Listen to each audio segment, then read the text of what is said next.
كلنا بنغلط، وطبيعي ان الغلطات بتكون في بداية اي مهنة، والسينما مهنة زيها زي غيرها، عشان كده الخطأ وارد.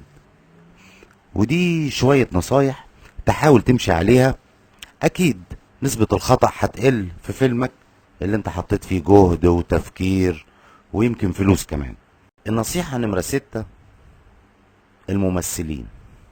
اختار ممثلينك كويس، واعمل تجارب اداء معاهم قبل فترة من التصوير عشان تتأكد من قدرتهم على تنفيذ المطلوب منهم بصدق وبعفوية.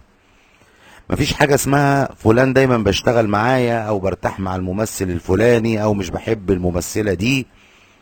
المهم هنا مين اللي مناسب للدور. ما ينفعش تختار طالب ثانوية عامة لأداء دور أب، ولا طفل أسمر مثلا وشعره مجعد عشان يعمل طفل أجنبي.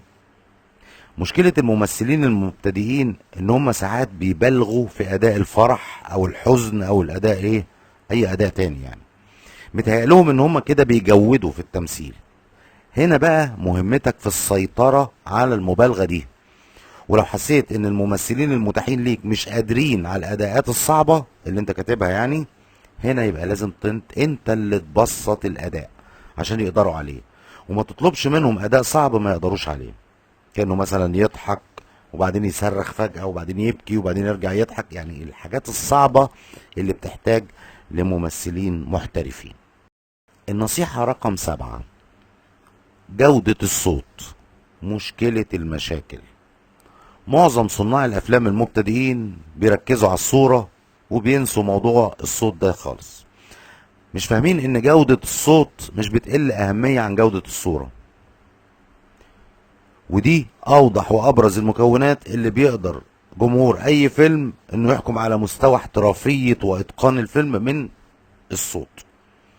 كتير جدا من افلام المبتدئين تلاقي فيها حوار الممثلين مش مسموع او مش مفهوم، والاسباب كتير، اهمها بعد الممثلين عن مصدر تسجيل الصوت، او مثلا صوت دوشه ديستورشن في الشارع، او كلاكسات العربيات بيكون اعلى من صوت الممثلين. عشان كده ما تسجلش على ميكروفون الكاميرا ابدا، لان دي اسوأ وسيله لتسجيل صوت فيلمك عليها. حاول تجيب مهندس صوت او متطوع يعني عشان يساعدك في حمل البوم مايكروفون، ويشتغل معاك يوم التصوير، وخليه دايما قريب من الممثلين. برضو تخلي بالك من اتجاه الريح، ولازم تتأكد من جودة الصوت أول بأول عشان ما تسجلش أجزاء كبيرة وفي الآخر تضطر تعيدها تاني. في حالة بقى صعوبة تسجيل الصوت لايف بوضوح عشان في دوشة مثلا في المكان، يبقى أنت هتضطر تسجل بلاي باك في استوديو، حتى لو كان استوديو منزلي يعني. بس خلي بالك إن الصوت الرديء بيموت الفيلم بتاعك حتى لو كانت الصورة رائعة، فخلي دايما ودانك مفتوحة. النصيحة نمرة 8: الموسيقى التصويرية. اختار موسيقى متناسبة مع أجواء فيلمك وأحداثه. يعني ما تجيبش مثلا مزيكا ملحمية مثلا عالية المستوى والبطلة بتاعتك واقفة مستنية الأتوبيس. يعني اتأكد إنه الكلام ده هيبقى عنصر في إضعاف الفيلم بتاعك. المشاهد هنا هيحس إن المزيكا دي متاخدة من فيلم تاني. كمان ما تستخدمش قطعة موسيقية مشهورة قوي، اولا لانك ما تمتلكش حقوقها، ممكن تلاحق قانونيا، او مثلا لما تيجي ترفع الفيديو على اليوتيوب او اي منصة تانية يحذفوه لك.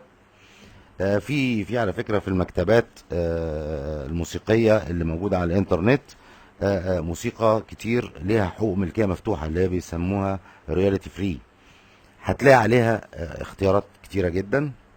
في برضو نقطة برضو أخيرة جدا لازم نتكلم عنها، وهي ميكس الصوت. أحد أسوأ الأخطاء اللي احنا بنلاقيها في الفيلم إنه يكون ارتفاع المزيكا أعلى من ارتفاع صوت الحوار، بحيث إن المزيكا تبقى صوتها أعلى من كلام الممثلين. ده لازم تاخد بالك منها كويس جدا.